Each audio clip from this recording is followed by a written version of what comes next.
Hey there, everybody. Welcome back to ADHD Gaming Podcast number 9. It's only been like 8-9 months. It's cool. It's whatever. 3 years. No. Yeah, it's been a few years. Whatever.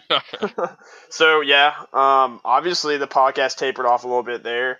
And we're kind of back in full force. I've got kind of a new crew going on who I'm about to introduce right now. Once again, I've got my buddy Alex.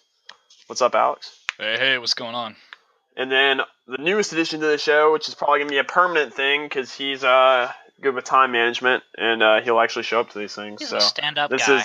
He's a stand-up guy, that's right. And that is Mr. Matt Anderson. What's up, Matt?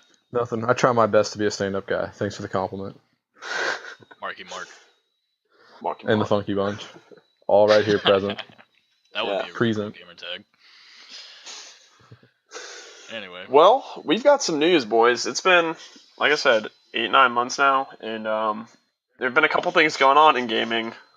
So instead of making up for the past 8 or 9 months with, old news, which can be really boring, everybody's moved on to other podcasts. Make a 6-hour-long show. Yeah. Well, we were on vacation. Nothing happened. Kind of like the German history between 1941 and 45 in the Family Guy episode.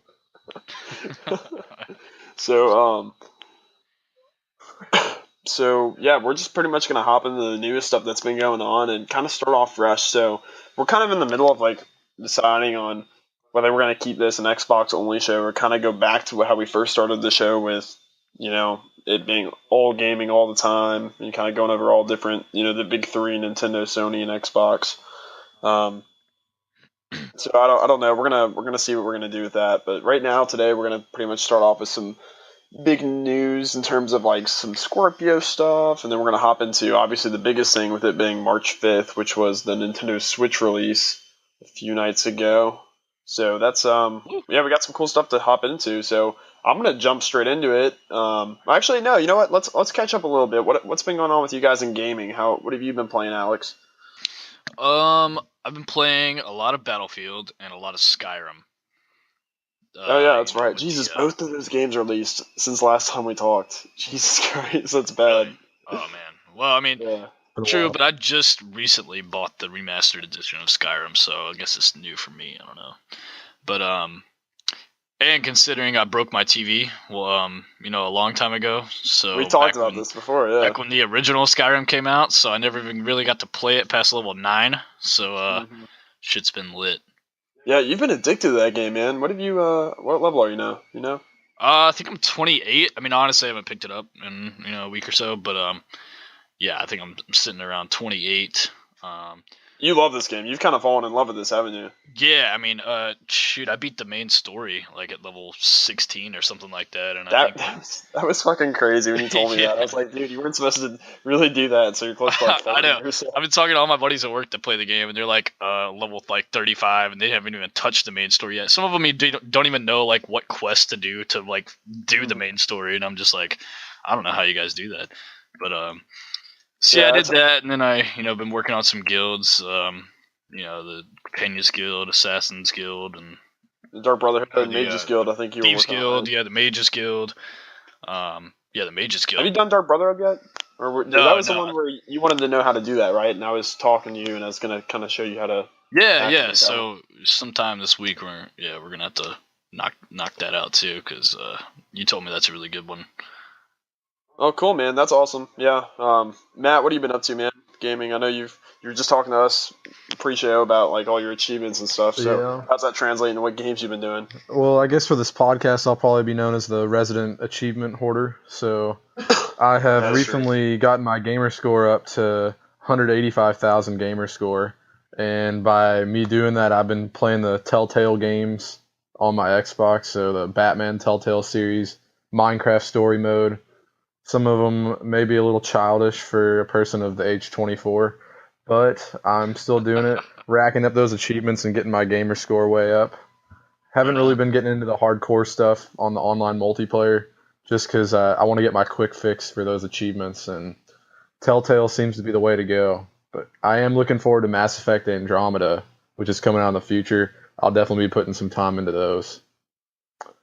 And I guess on the non-Xbox front, I have been trying to run lately. I'm training for the mini marathon, so when I've been running, I have been getting back into Pokemon Go now that they added 80 more Pokemon from the Johto region.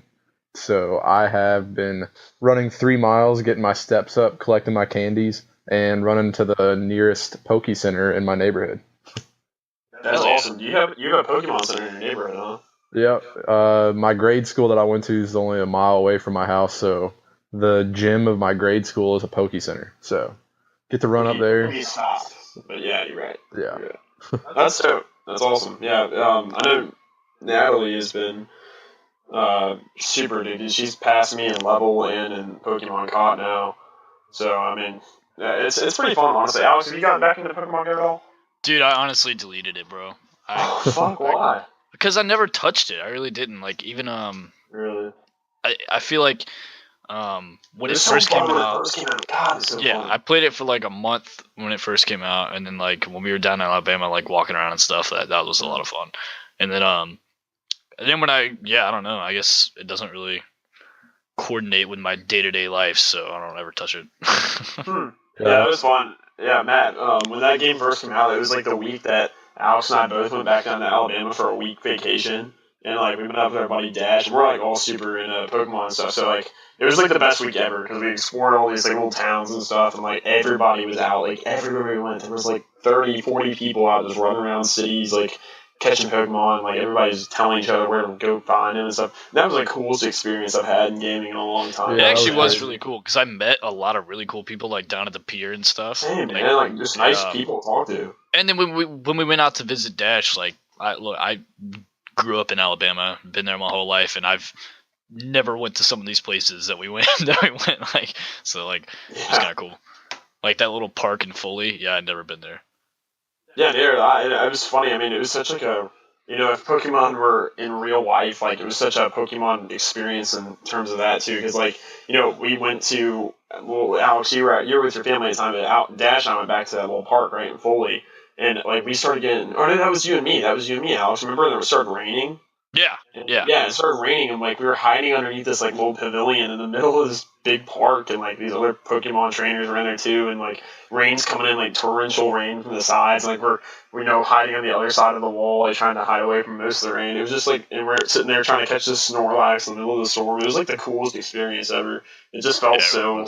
Like, if Pokemon were an actual thing in the world, like how it would be. So it was a really fun experience. But yeah, that's cool. All right. And just a little fun fact: the last time that you all did a podcast, Pokemon Go had not released yet. So that's how long it's been. That's cool. Yep. It was E3 of last door year. slamming, by the way. It's because Natalie's coming in the door, but please ignore that. Nat, can you close that a little bit more? Appreciate it. Anyway, so yeah, I haven't really been up to much either. I mean, I've been, like I said, I've kind of taken a break from Xbox, not like purposefully, but just kind of other stuff's been getting in the way, work and other life. As Matt closes the other door of the bedroom to go play Legend of Zelda, which we will talk about in a little bit. But yeah, when I have been playing, I picked up Skyrim. When it released, of course, Skyrim is, for those who don't know, like one of my favorite games of all time. And getting back into that world is just fantastic. I mean, I'm a huge, basically the setup on my TV is surrounded by Fallout and Skyrim stuff. So anyone who visits my apartment knows, like, I'm one of the biggest Bethesda fans out there. And I've been playing Battlefield 1, of course, as well. Yeah, and Alex, I've squatted up with you on Battlefield. Matt, did you pick up Battlefield? I do have Battlefield 1. I traded in my Xbox Elite for the Xbox One S when I got my 4K TV, and I got the Battlefield 1 bundle, so I have not actually unlocked an achievement in it, which is hard to believe, but... So you didn't really play online at all either, yeah, there is an achievement for get 5,000 points on online, and I'm at 4,870, so if I probably put 5 more minutes into it online, I'll get that achievement, so... Oh, hell yeah. That's going to be on my agenda pretty soon. We're going to squat up on some Battlefield down either later today, or maybe this week. Maybe get a Twitch stream going. I'm not going to... Yeah, I'm totally down for doing some tonight. Right. Yeah, we can get an ADHD Twitch stream going or something like that. Dude, that would actually be really cool because I've never even streamed anything on Twitch, but I've always talked about doing it.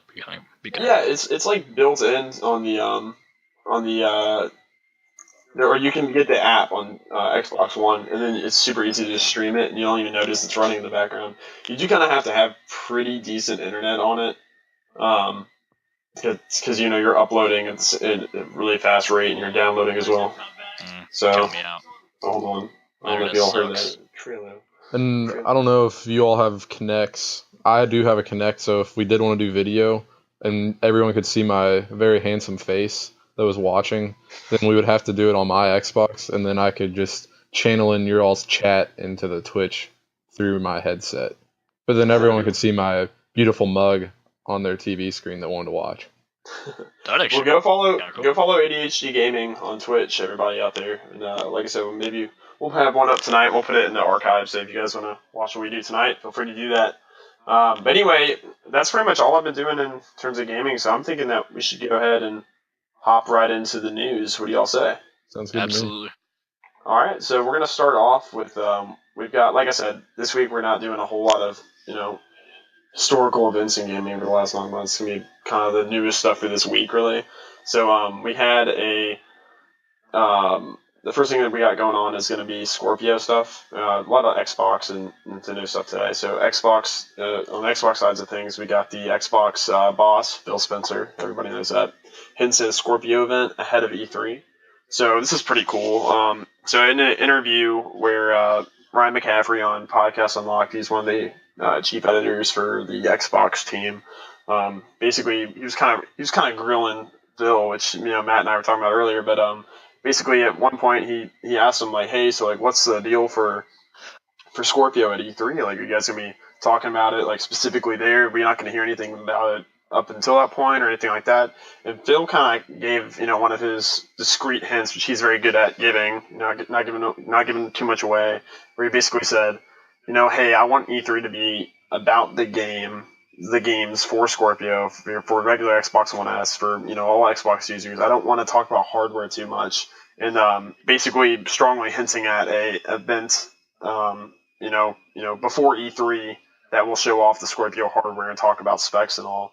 So, have you guys looked into Scorpio much, or what do you think about running E3 in that method? How do you think about all this? I do kind of think it is a interesting thing where they have moved their press conference to an earlier date, so they're trying to get even more ahead of Sony because they don't want to have like the new shift from Xbox to Sony in the same day, because they used to go at like noon, and then Sony I think would go at 8 p.m. So if they're going to be doing a Scorpio event before E3, then I'm thinking, why is it they're going to do one right before and then they're also moving up their E3 press conference? I would think they'd probably want to space them out a little more. But I'm so like up in the air with this whole Scorpio thing because like I'm not really sure if I'm ready for a new console, but then again I might be. So it's just like one of those things where I don't really know what to think about it, but I'm definitely intrigued with it and I do want to know more. So I would like to see that pre-E3 conference, but I'm kind of curious what they're going to do after that pre-E3 conference, since there's not going to be much time that elapses between the two. Yeah. Yep. So, when do you think they would do it? I'm sorry, Alex. I was just gonna ask you, when do you think they would do it? You asking me, or are you asking? Matt, really. I mean, I feel like they probably would want to do it around the time in April, because in the past few years, April has been when Xbox has been releasing an exclusive game for their console. They had Sunset Overdrive, Quantum Break. I think there was a third one that was thrown in there at one point, but they don't have a April exclusive lined up for this year. So I'm guessing to make up for that like vacancy that they normally would be kind of taking over the news stories with the reviews come out on their game, they may insert that pre-E3 event in there just to kind of fill that time slot that they used to have on all the gaming websites for the news stories. That would be my best guess if I had. I gotcha. Alex, what do you think about all this? I don't know either, because I kind of agree with what Matt was saying about the about I don't know if I'm ready for a new console yet, because I mean I still have the first Xbox One, and they just came out with the Xbox One S how long ago? Like not even September. Yeah, wasn't long at all, and and now they're wanting to release another console this fall, and Well, we're all aware that this is supposed to be an Xbox One iteration, though, right? Or some, I don't know. Like, we really don't know much, but it's apparently going to be. Matt, aren't you under the impression that it's a Xbox One family console? Like, it's part of the family of the Xbox One systems? Yeah, there's so many conflicting reports that I've been seeing where I know they're saying all games made for the Project Scorpio are also going to work for the Xbox One. Yeah. But at the same time, if they're selling this as a premium console, they kind of have to push something out there like this is exclusive to the Project Scorpio. So Well, if what they I was were under the to, impression is that, like, all right, let's say you buy Halo 6 or whatever the hell is next, yes, if you buy it on Scorpio, for Scorpio, you're going to be able to play at, let's hypothetically say, 4K, 60 FPS, right? Crazy, crazy stuff. Versus if you buy that on Xbox One S, it renders in 4K. It's not natively playing 4K. It'll fill all the pixels, of course. It's rendering in 4K, and you're getting 30 FPS. Like, is that not a significant upgrade in your mind, or like what is that what you're expecting, or what? oh, it's a huge upgrade depending on the price. Yes, agreed. And we also don't know if this is going to be a modular design that allows for upgradable parts, which has been strongly hinted at, or anything like that. So, kind of waiting on that info as well. Yeah, which would actually be kind of cool, but At that point, though, like I get worried. Like, I would almost just want to buy a gaming PC at that point, you know? yeah. and, I don't know. and it's also going to come down a lot to the developers because the first party games like Halo 6, Microsoft's going to do everything they can to make that look so much better on a Project Scorpio compared to the One S or the original Xbox One. But when it comes to like the Activisions and Electronic Arts, how much more are they going to want to invest into a game, especially with the Project Scorpio just now launching? It's not going to have a huge user base. So are they going to necessarily put a lot of time and effort into making it work a lot better on the Scorpio? Because they know their main target audience is going to be the people with the One S's and original Xbox Ones that's what consoles are out there mostly.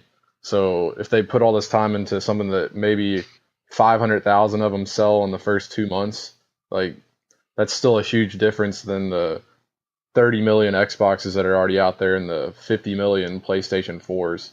So you really just need to see how the developers take in. If they really embrace it, then I can see the Scorpio just taking off and it will start selling like hotcakes, or like Nintendo Switches, I guess, since those are selling really great right now.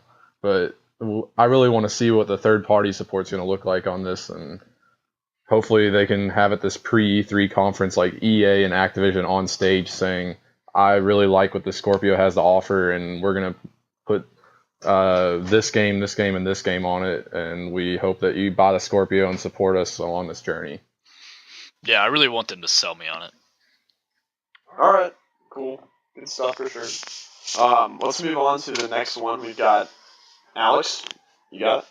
Yeah. So this is actually pretty cool. I haven't really known much about this, but until now. But so I mean this Xbox Game Pass, which is basically gives you unlimited access to more than 100 games for $10 a month. I mean that's a huge deal. I mean versus like spending $60 on a game here, $60 on a game here. I mean, yeah, some of these older games you're not gonna spend that much, but still, great deal.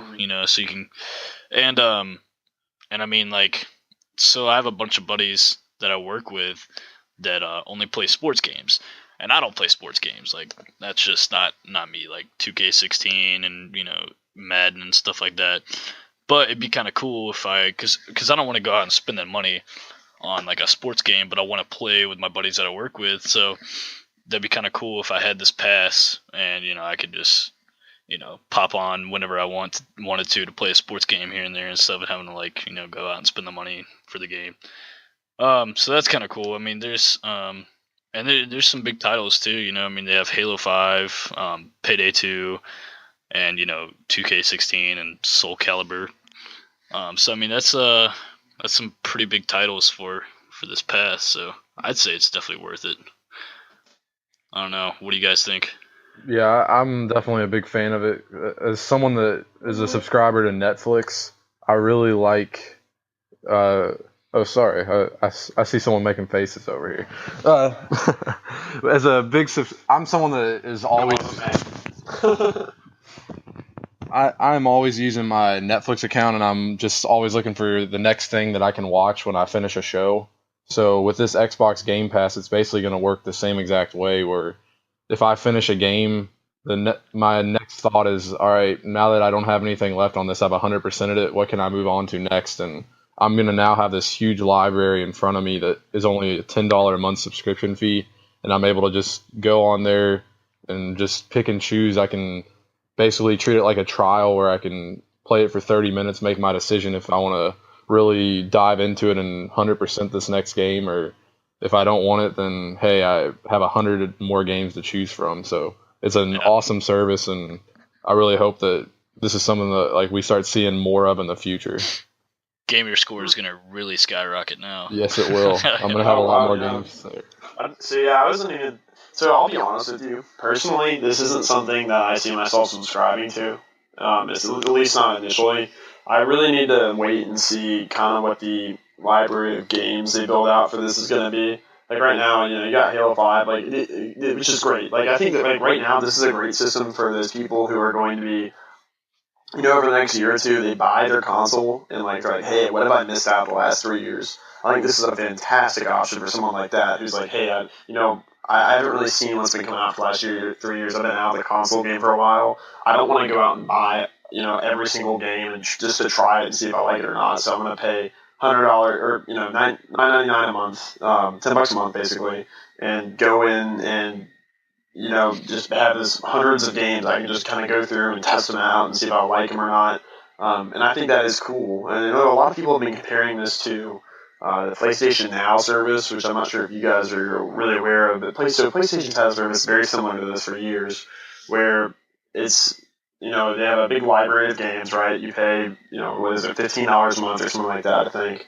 And basically it streams whatever game you pick to your system, and you can play it on TVs, on like some phones or something like that. Like it's basically all the processing of the game itself is done on a cloud-based server, and it just streams it directly to your system. I do like how this one is. Everything's that you download to your drive. It's on your system. And it's playing on your hardware. That way, you get a less glitchy, laggy experience, and basically those games are kind of yours in terms of like you have them on your system to take anywhere to friends and stuff like that. So I think that they definitely made a good step in that, and improving that over what PlayStation has to offer. For those who don't know, this is coming out May 2nd. It's that $10 a month, I think I already said.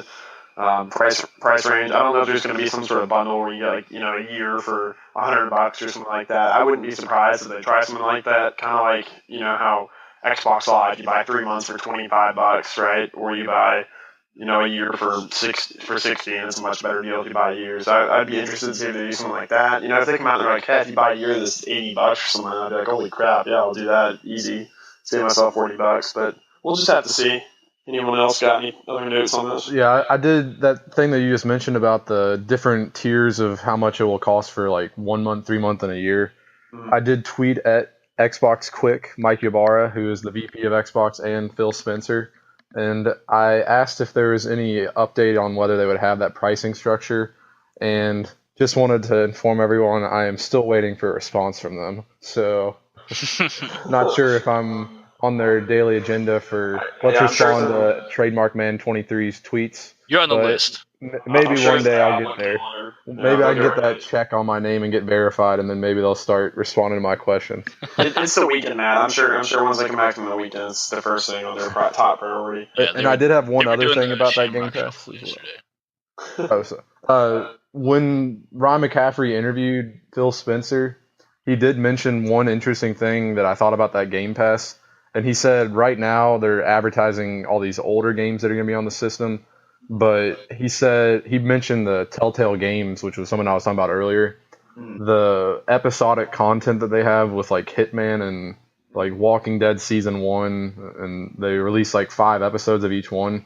He's saying that he sees the future of this going to where those episodic content games will be featured in this Xbox Game Pass. So instead of only playing older games, if you hold this monthly pass, it will be where each month you're getting episode 1, and then the next month you get episode 2, and these would be on newly released games. So that you're adding value to it where they may be exclusive just to Xbox Game Pass holders, kind of like Netflix has House of Cards is exclusive to Netflix pass holders. So I think if they do end up having a model like that, then I could see this becoming really successful, and I really like that thought of it as well. Yeah, I think I was like in the shower when I was listening to that podcast. I must have either missed that part or paused after or before they got to that. That is really interesting. So if they do stuff like that, or tie that into not only episodic content but like DLC, like hey, this year we have the Xbox Games Pass, deal set up with Battlefield, where all DLC you get it if you have like Games Pass, or you get it for like half off of Games Pass or something like that. That would be enticing, I think, like I said, it's just going to kind of depend on who they cater to with these games. If it's games that I like and, stuff like that, then sure, I'll pay for it. But if it's just going to be, old sports games or something, that's not going to be something for me. It's totally going to depend on what they do with it. Like, I think they really need to take some notes from EA Access, which is, first of all, their pricing structure is really good. It's like $30 for a year. Granted, they only have their EA games instead of getting first-party Microsoft titles and other developers as well. But they need to also like Battlefield 4 is now part of the EA Access, right? Like I don't know, like all the DLC and stuff. Like I think you can get it through EA Access now, and then they give you discounts with EA Access. So any EA game you actually go out and buy, so like a brand new EA game, you get like 10% off of everything now. Yes. If you're part of that, which is pretty dope. So. And with the Xbox Game Pass, one other detail about it is any game that is in that Game Pass library, if you ever want to end your subscription, you won't have access to those games unless you buy them in the Xbox store. But while that Game Pass is active, if you know you're going to end your subscription at some point, you're actually able to buy any of those games at a 20% discount that are featured in that library. So you could just have a 1-month subscription, and if you wanted to buy 5 different games at 20% off, then you'd pay $10 for that subscription, but you may end up saving like $60 on that 20% discount that you got from those 5 games that you bought. So it is a way, if you're trying to penny pinch with games, like you can have lots of savings just that way as well. That's a really good point. That's cool. Yeah, there's a lot of cool things with it, and I'm sure there'll be even more details coming out in the future. For sure. All right, so stay tuned. May 2nd, sure we'll hear even more. So I'll pick up this next one. Xbox's Phil Spencer shares his thoughts on the Nintendo Switch. This is kind of another thing in the we're picking a lot of part on this interview with Ryan McCaffrey and him from the IGN podcast Unlocked. But basically inside that, Ryan asked him like, hey, we got the Nintendo Switch releasing this week. Looks like it's gonna, be a pretty big hit. What's your take on that? How's Xbox gonna listen to this and, change their model if they will? And he responds once again. It's kind of a vague answer, but like, oh, we need to see. We'll be watching how it does. Pretty much not closing the gates on the possibility that a portable Xbox could come. I don't see the way you were kind of acts in response to Ryan. It doesn't seem like that's in their sights as of right now. Like, it doesn't sound like anything has been actively looked at. Like, he doesn't say, yeah, we have a team that's looking into other options or anything like that. So I don't think it's something you're actively looking at, but based on an article I just saw before we started the podcast here with the GameStop's either CEO or one of their executives saying that this is the best console release in years, I think that could really open the doors up to, either the portable PlayStation brand being opened back up after the failure of the Vita, or Xbox even trying to get into that market for the first time. So I'm pretty excited for that. That's the great thing about this Nintendo Switch, which we're about to touch on in a couple more articles here. And we're gonna have a pretty big discussion about it for pretty much the rest of the show. But that's what I like about it. Nintendo's kind of back strong, where they're shaking up the market with this new this new kind of system that no one's ever seen before, and it's it's a completely new hardware, and it's doing crazy things for the industry, and that's why I like to see competition. I'm a capitalist at heart, so I don't know. Alex, what do you think? Yeah, I agree. I mean, I think it's definitely going to be, because Nintendo has had a hard time competing with the other consoles, as far as like Xbox and PlayStation. So I think like this is the first time that they've come out with something that might actually make a running in the competition. I think that's great. So it's funny too because it's not like power wise, it's nowhere near the Xbox One and PlayStation still. But in terms of like capabilities and stuff, it's still there. It's a very efficient console. It's doing different things in the market. It reminds me a lot, like this whole generation right now is right where we are this month, really. Is reminding me exactly where we were when the Wii and the PlayStation and the Xbox were all coming out, right? Like you got the Xbox and PlayStation kind of like flexing their muscles, like, punching each other, while you've got the Wii just kind of sitting there, like, enjoying the fan service of, it being a new kind of console. Yeah, so, and then they would always come out with like third-party like Call of Duty games and stuff like that for like the Wii, and it was to try to like keep up with the competition, and it was that was those were terrible. I mean, they weren't even like remotely correct or good. Yeah, I think they had like Call of Duty 3, and then there was like Call of Duty Red Army was made for the Wii, and it was like a completely different game that had like half this campaign. The World at War was different. Yeah, World at War for the Wii didn't even have a zombies like mode on it. Like you couldn't even do that, and that's like what started zombies was World at War, and so I thought that was pretty ridiculous. But hopefully, I mean, if Nintendo should definitely stick to like Nintendo games and not try to like make Call of Duty for Nintendo. Just my opinion. I mean, I know like. Those are huge titles that the Switch would love to have, but people don't buy Nintendo products to play Call of Duty on. So they shouldn't try to cater to that market. In my opinion, I don't know. Okay, cool. So you kind of want it to be like a first party Nintendo system exclusively. Yeah, like what we were talking about earlier, like bringing Pokemon to the Switch. That would be awesome because Pokemon is a Nintendo title, and so you turn Pokemon into like this console game, and that would be actually pretty awesome because it's a Nintendo title, and same with Mario Kart. Like people buy Nintendo products for Nintendo games. No one buys a Nintendo product to play a Treyarch or Activision game. So stick to what you're good at. Yeah, I definitely think Nintendo does need to release that Pokemon game on the Switch because I did read an article the other day on IGN about Pokemon Go has been downloaded 750 million times now. Jesus. So that's insane.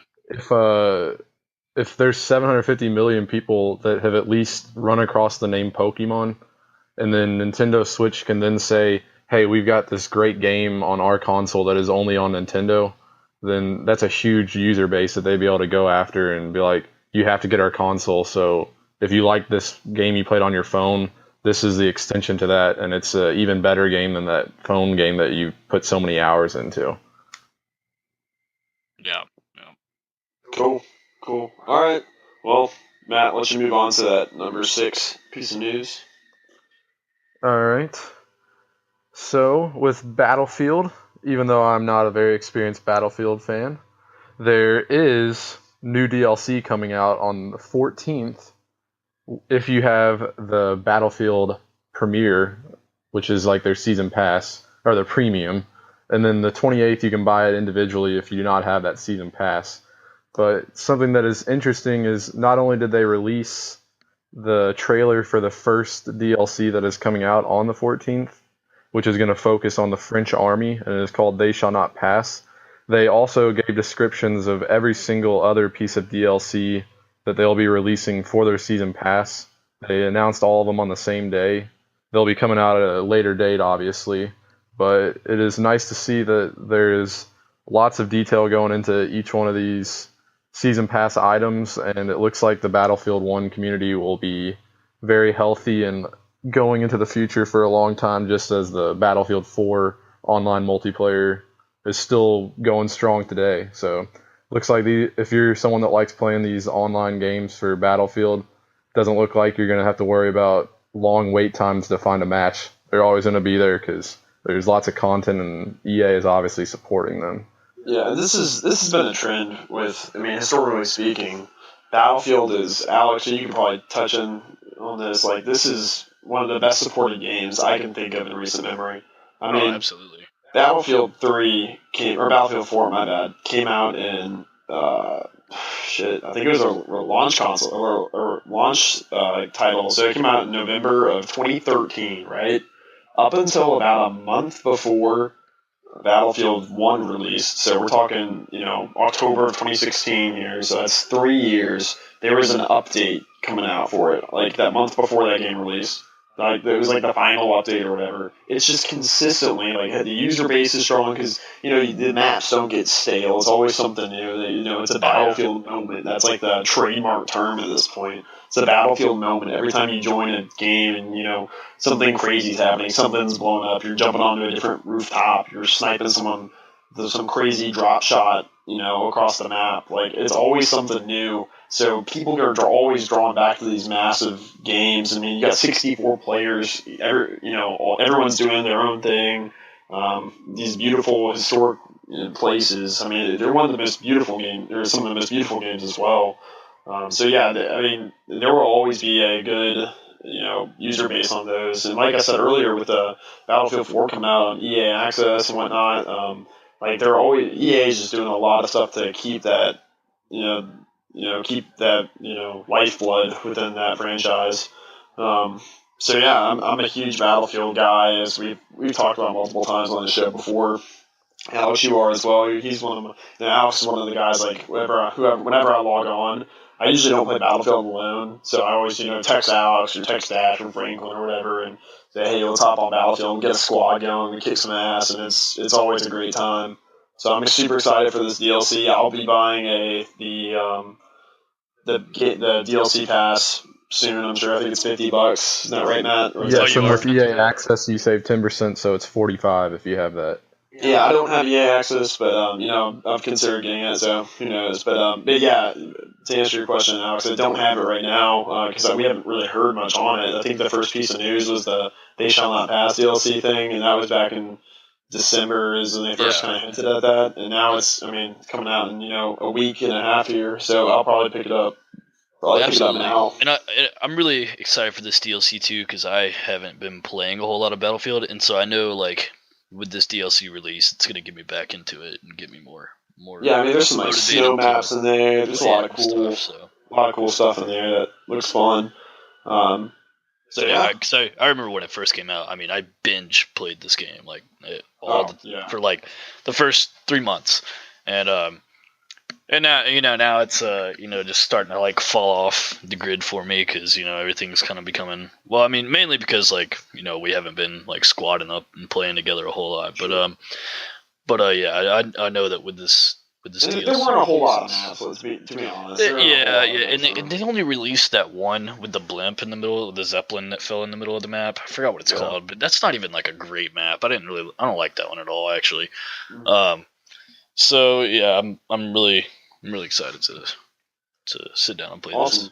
Yeah, I'm excited for it to bring it back. Yeah, that's exactly what I'm saying, though. It's like EA, they seem to know the time frames when people start getting a little tired of their games start becoming stale, and then they bam, they're there with the DLC and the updates and stuff that get people excited again. So it's definitely going to keep some more excitement in it. I think, I don't know, we haven't seen sales numbers yet. I think this is the first year that Battlefield might have kicked some ass on Call of Duty sales. I'm serious. I think I'm pretty sure it did. I haven't seen sales on that yet. But out of the people I know, I don't know anyone who was like, "Oh, I'm getting back Call of Duty this year. It's gonna be awesome." I know Call of Duty this year was the highest selling game, but Activision released a statement saying that they were disappointed in the sales of Call of Duty because they were hoping.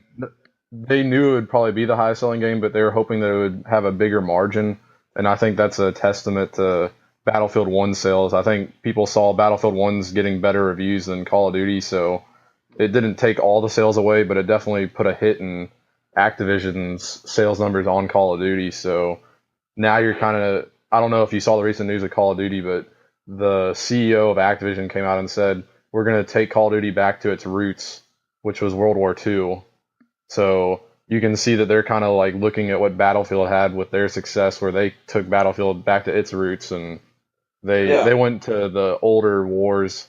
And so now Call of Duty's doing the same exact thing because they want to not get lost in the, oh, everything's futuristic, we're just becoming a new Halo. And I think Battlefield's just been a great example and showing people how they need to do it for the games in the future.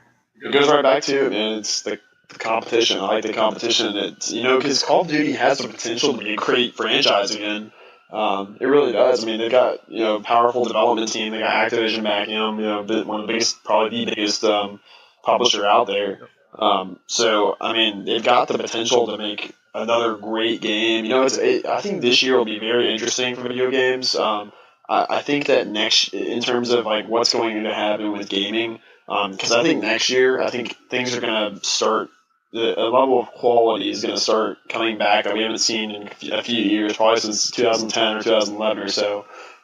Where another example would be Ubisoft, right? They came out this past year saying, hey, there is no Assassin's Creed coming out this year, right? And they came out with the Ezio collection to kind of tide people over, which is just, a small HD remake. Probably only took a small team to develop that game and bring those games over in the new HD generation. But they took a step back, said, hey, we need to figure out what's making our brand so stale. And, it's the same as the Call of Duty effect. They're doing a game every single year.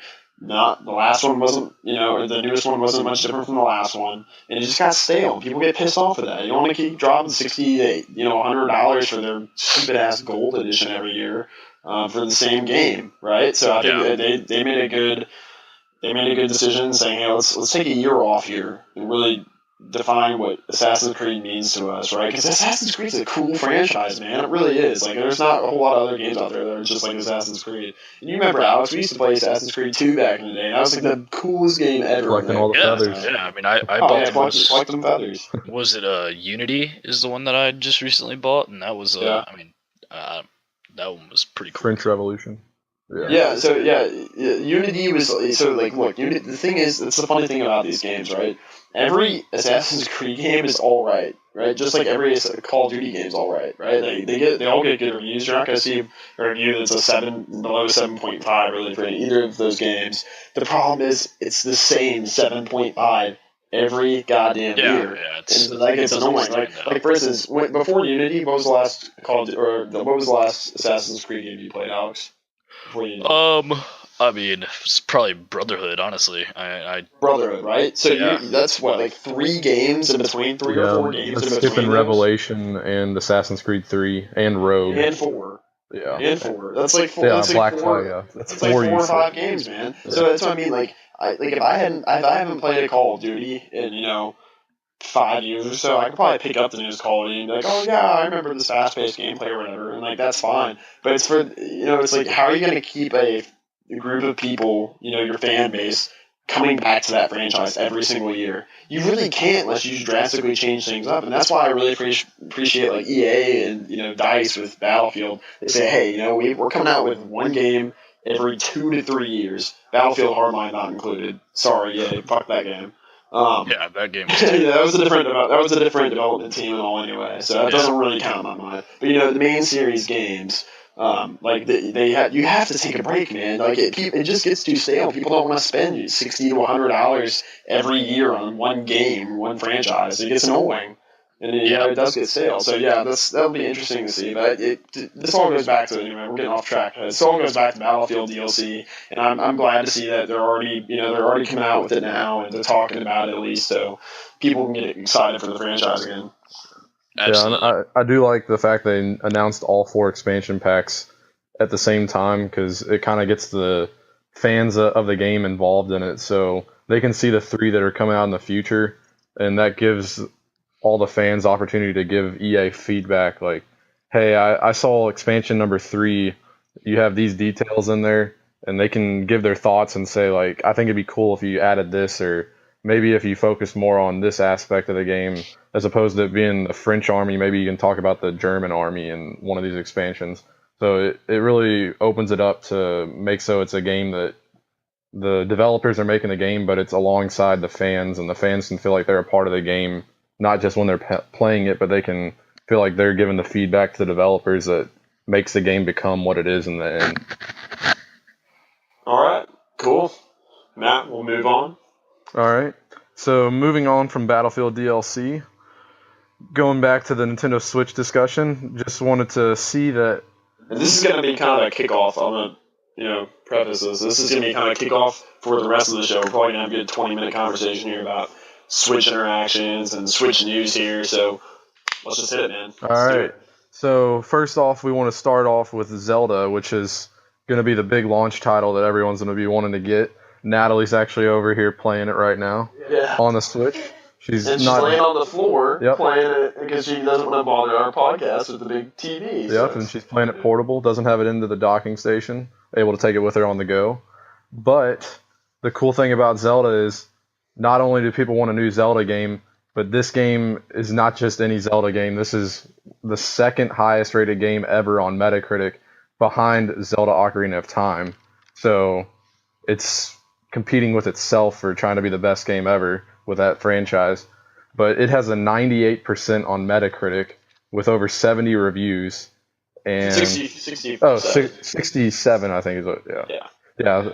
So it's getting almost all 10 out of 10s, 5 out of 5s, hundreds out of 100s on every single site. And the ones that aren't perfect, they're 97s out of 100 or 96s out of 100. The lowest review score is a 9 out of 10, which is still an amazing score for any game. Yeah, That's like insane. There hasn't been a game reviewed like this in a long time. Like Grand Theft Auto 4, that's up there. It's got a 98, but that came out a long time ago. Grand Theft Auto 5 is around the 95, 96 range, which that even came out around 3 years ago. But like this is obviously going to be a game that goes down in history as one of the best games ever when you look at these review scores that are going on. Yeah, it's unbelievable. And like I'm gonna step in here and just say from experience, I'm the only one out of this group right now that has gone out and gotten a Switch and picked up Zelda and stuff. It deserves that second highest, if not the highest spot on that list. I've played Ocarina of Time, which is that definitely is a very deserving game, probably the highest game of all time. I mean, that game has done so much stuff for the gaming media and whatnot as a whole, and that it really does deserve that spot. I think this is the next Ocarina of Time. Not only it kind of literally and figuratively is the next Ocarina of Time. There's so many things in this game that are like just remind you of Ocarina of Time. I'm not going to give any spoilers or anything like that, but there's some things you'll see that will bring you back to Ocarina of Time. But also just in terms of the technical prowess of this game, it's seriously, it is unbelievable how large and how full of life this game is. It reminds me of, I just mentioned earlier, right? My favorite game of all time is probably Skyrim, right? I absolutely love Skyrim. And Skyrim is barren compared to this game in my mind, right? It's not as pretty, even though it runs on a full Xbox One hardware, even the special edition. It's not as pretty in my mind artistically. There's just more things that I think I can do in this. Like, I'll give you an example real quick. All right, story time, right? So I'm in the first area of Zelda, right? This isn't really a spoiler or anything. I'm in the first area of Zelda yesterday, and I'm tasked to go up this one snowy mountain area, right? So I start walking into this snowy area, and all of a sudden my Link starts shaking, right? I'm like, what the fuck is this, right? So I look down, and I see this little temperature meter I didn't notice earlier in the game, and it's down in the icy range now, and he's shaking. He starts losing health. So I take, I run back 30 yards or whatever, back to where the sun's shining and stuff, and I'm like, all right, what the hell? I'm fine now. How am I going to get to the top of this mountain, right? I end up having to, I'm sitting there, and I'm looking around, I look over, and I hear this bokoblin, Screech, which is one of the enemies, on the side. I look over, and I go over there, and I'm like, I'll go fight these guys real quick. I fight them, kill them, and I'm sitting there, and there's a torch laying on the ground, unlit, just a wooden stick, and I'm like, oh man, I can put fire on this, and then maybe that would keep me warm enough, and I had to kind of think, if I was there in person right now, how would I keep warm getting to the top of that mountain? So I grabbed that torch. The bokoblins were cooking some steak or whatever over an open fire, right? I go up to the fire, I swack it in the fire, and then I run back to the snow, right? So I'm like, oh, cool. All right, I'm staying warm now. Here comes the next fuck you, right? I come to a goddamn icy river. It's where the bridge is out, right? So I'm like, oh, Jesus Christ! Like, I can't jump in the river. I'm gonna die. I can't, and then I'll also lose my fire. I'm pretty much screwed here. I drop the torch on the ground, right? So the torch is still sitting there, and then I use this power up basically where I can lift this bridge, like this little metal plate, and like put it over this river. And I moved a couple of those over across this river to basically make a little makeshift bridge. I pick up the torch, and then I run across the bridge and make it up the hill.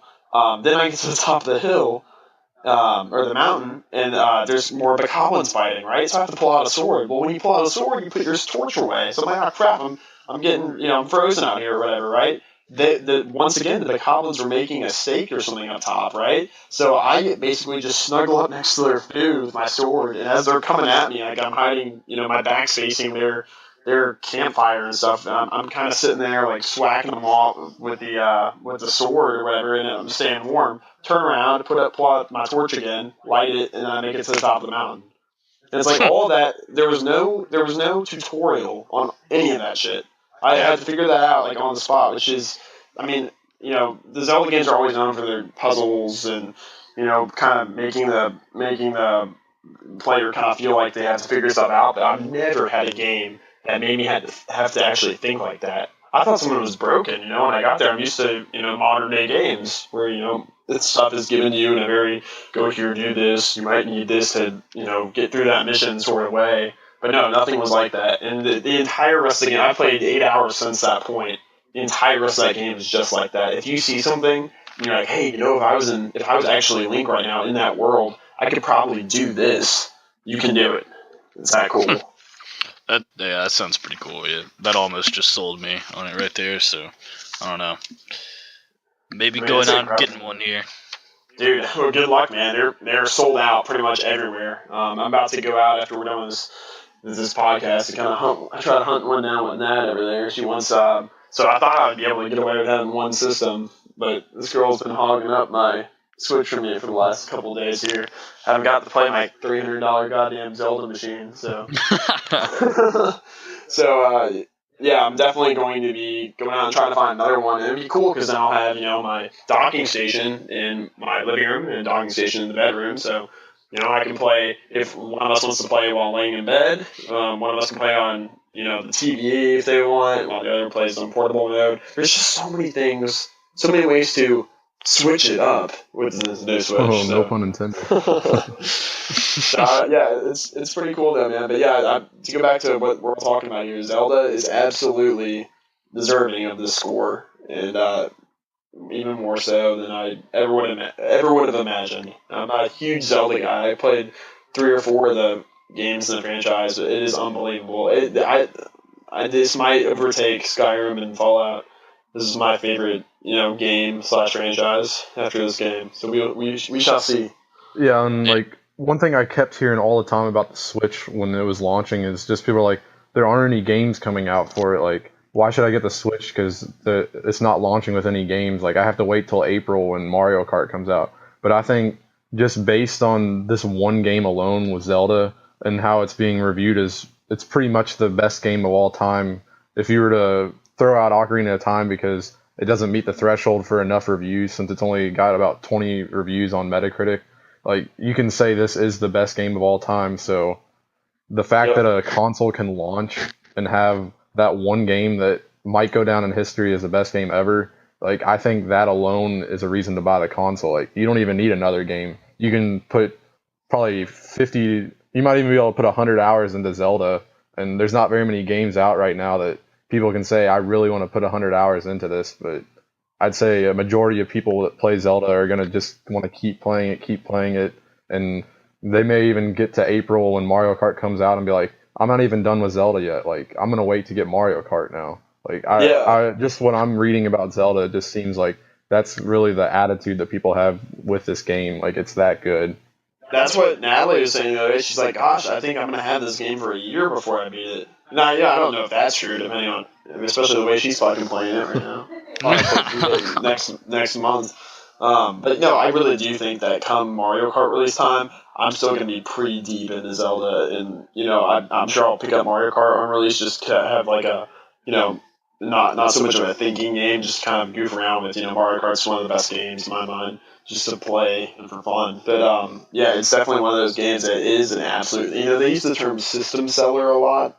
I think they use that term too loosely, like Halo is a system seller in terms of the franchise, right? But, a lot of people don't like Halo. This is the first game I've ever played where I'm like, holy crap, I'm happy I spent $300 on a console for this one game. I have no, like, qualms at all about, like, purchasing the Nintendo Switch right now. It's unbelievable from this one game. As long as they don't screw me with,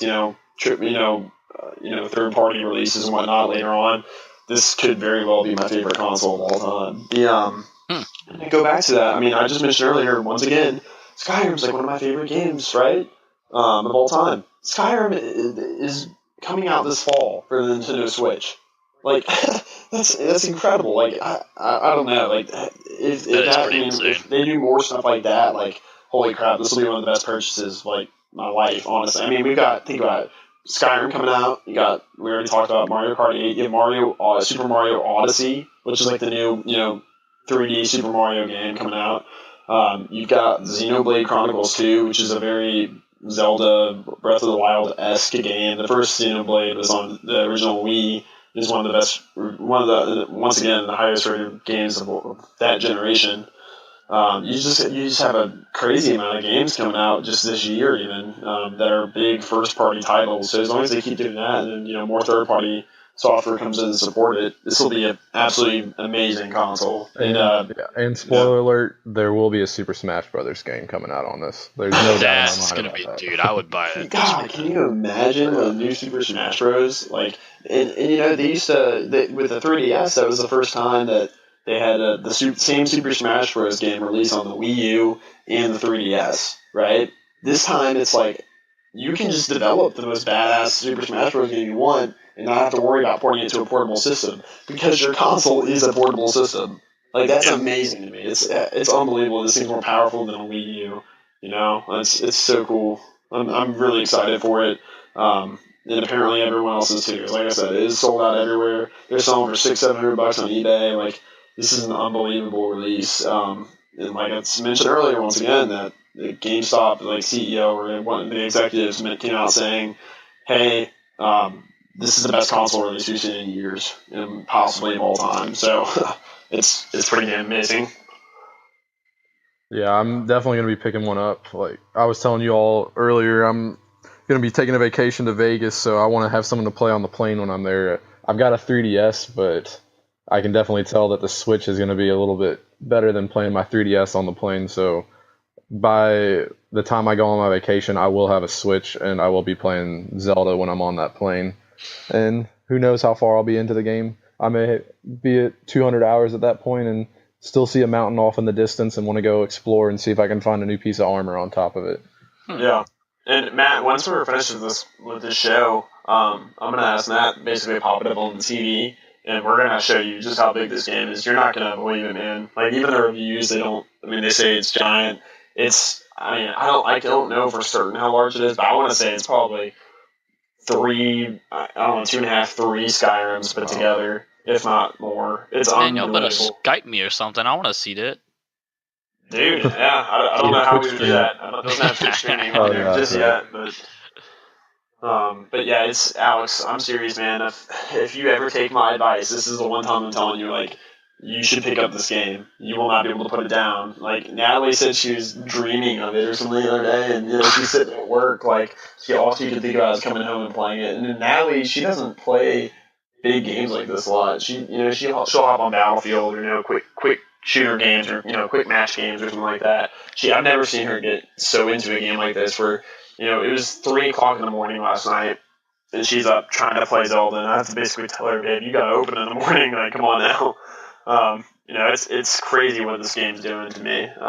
Every time I walk somewhere, I just can't believe that I'm seeing this. Like, I'm thinking, oh my god, people actually took the time to develop this small detail on the side of this mountain that 20%, 30% of players may never even come to. That's so cool. Yeah. But yeah, a lot of those details that go into games, I can't believe. Like, I haven't seen Zelda for myself, but just like when you're playing just a random, like you play a game like Fallout and you just walk up to the side of a building and you like see like there's graffiti on there, but it's like that graffiti is unique to that building. Like, you don't just see the same image just like put around on different places just to say like this is figure 2 of our collection and we're just gonna put that in 80 different places. Like, it's always amazing, like some of these details that go into games, like you said, like maybe 1 or 2 people might notice them, but yet these developers want to make this game so like vast and unique that they'll take the time, even if only 1 or 2 people will ever see the detail that they put in there. It's just really cool how they can just like kind of leave their mark on there, and you see those Easter eggs all over the place in games. And I've heard from people that I've been watching on the internet, like there's Easter eggs all over Zelda, and like I'm sure there's some that haven't even been found yet, and it's gonna be cool when you find out like someone put 300 hours into the game and they found like a collectible that references Metroid or something. Like, I'm sure there's things like that in there, and we'll keep finding out more and more of them as time goes on. It's funny. Dad just texted me right now, Alex. He says, "Hey, how much did you pay for the Switch? Is it worth it?" And I'm basically just, when we finish this episode and post it, I'm literally just gonna like send him a link to this and be like, scroll to 45 minutes and just tell him like, listen, because this is like I really don't speak this passionately about products too much, but this is unbelievable what they've done. I mean, for transparency, I went and bought Nintendo stock the day of release, right? And Matt owns Nintendo stock as well on this, and we were constantly called by the board of directors because of how much we own. That's part of that is not true. No, but we went on it just because I truly like, I only invest in things that I truly believe in, that I'm passionate about, and this is obviously one of them. So I mean, it's a crazy system, man. Alex, you've really got to pick one up. I promise you won't be disappointed. I'll think about it. All right, man. Do it. And remember, when you pick them up, you must taste the game cartridges. That is your rite of passage. I did see an article about that. That's funny. Did you read up on that? Yeah, I watched a video on it. It was pretty funny. I don't think I'm gonna do it. It sounds nasty. I'm not gonna lick my game cartridge. Yeah, and I don't have a game cartridge to lick, and I'm sure Eric doesn't want me licking his game cartridge either. Yeah, I'm gonna have to deny you access to that privilege. Yeah, unfortunately. Ain't no game cartridge safe. Hide your kids, hide your wife. So yeah, I'm also, I mean, like accessories wise, there's some cool stuff I've been looking at too. Like that Pro controller basically is, like the quality of a DualShock 4 or like a Xbox One controller. And it makes, playing games a little bit more comfortable when you're sitting playing on a TV or something like that. So I'm pretty excited to pick up some stuff like that. Games though, games. That's what makes or breaks the console. Unfortunately, I told Natalie, we both actually bought Vitas back in the day. God, I know, right? But we both bought Vitas, and they were, we were super excited. That's kind of what I think that this Switch is. It's like a Vita on steroids, right? It's much more powerful. It's more powerful than, the last generations of actual consoles from Nintendo are too, and it actually has the games to back it up and the tech. So I think it's going to be something special. I really do believe this is going to make another Wii boom where you can't find one for 2 months in the stores and everybody's talking about it. It's on TV and stuff like that. I think it's going to be insane for the company. Hell yeah.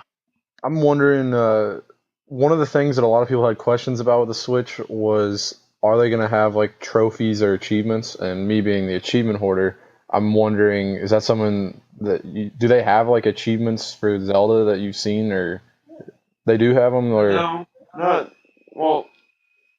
Nah, what are you talking about exactly? Like, is there a universal like? I know you have a Nintendo No, account on there.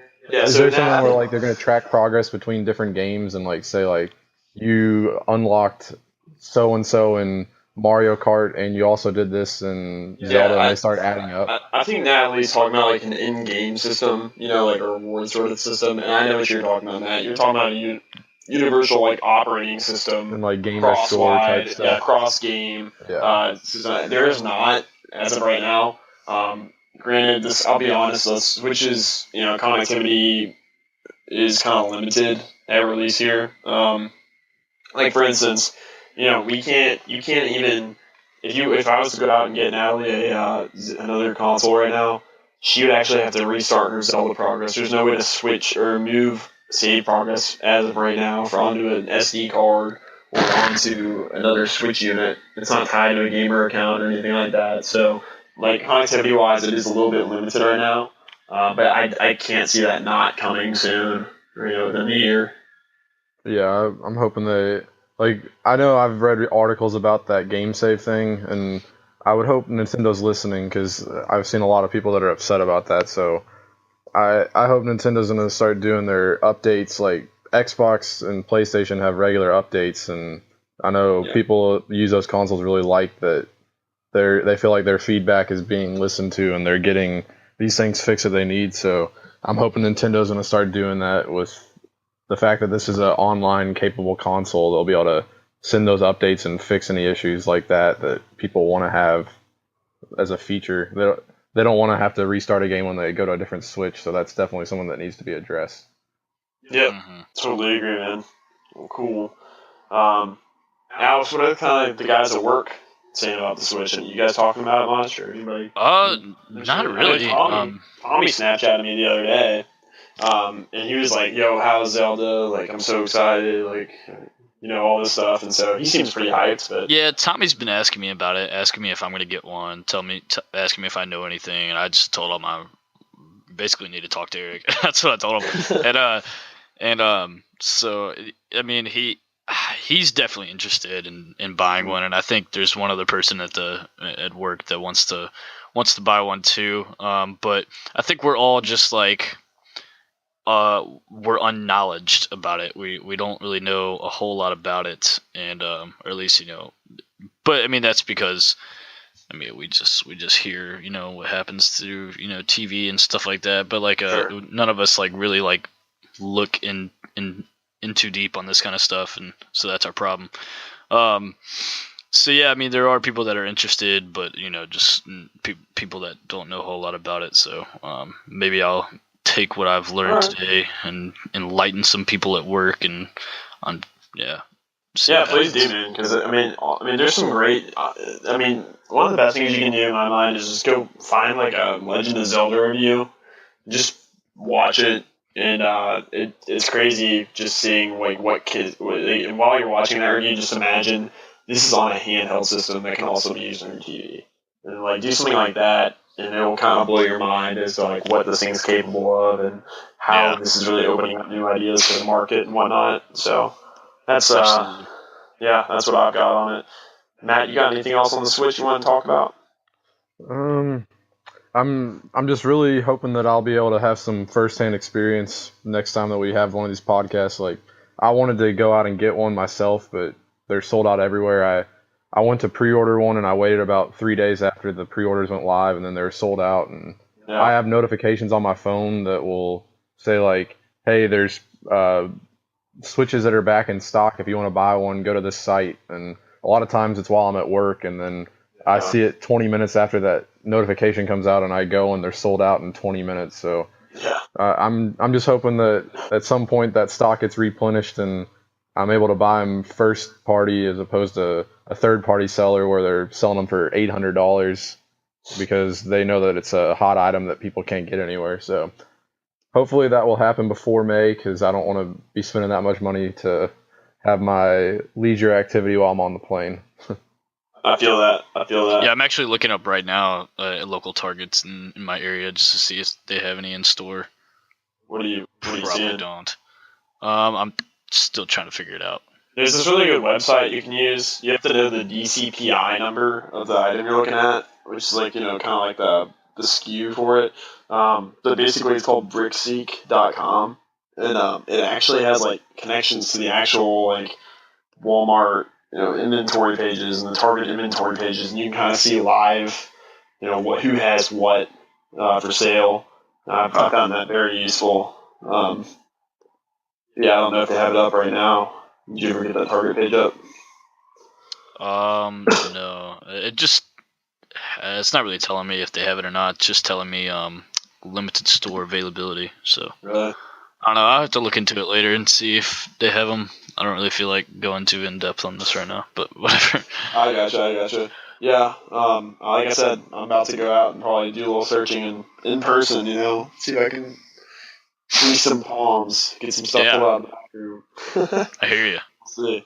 All right, guys. I think that's a wrap on the show. Anybody else got any other tidbits of news or anything they want to talk about? No, I'm good. Cool. Matt? Think I'm good. Got all of my breadth of knowledge out to the world now. Breath of knowledge and breath of the wild? Yes. Nice. All right. Well, cool. Awesome. Well, hey, it's good to be back. I'm kind of feeling a little tired today, so I haven't been as energetic as usual. That would be why. It's a lazy Sunday for me.